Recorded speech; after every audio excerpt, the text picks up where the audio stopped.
You ask Tiger to solve. This deals with linear equations with one unknown.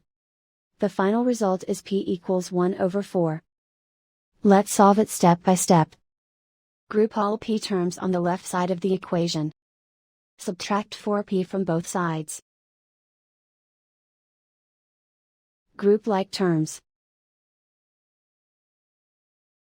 Simplify the arithmetic.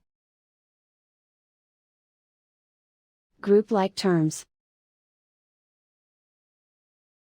Simplify the arithmetic. Group all constants on the right side of the equation. Subtract 1 from both sides. Simplify the arithmetic.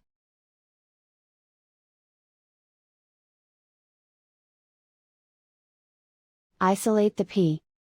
Divide both sides by 4. Simplify the fraction. And so the final result is p equals 1/4.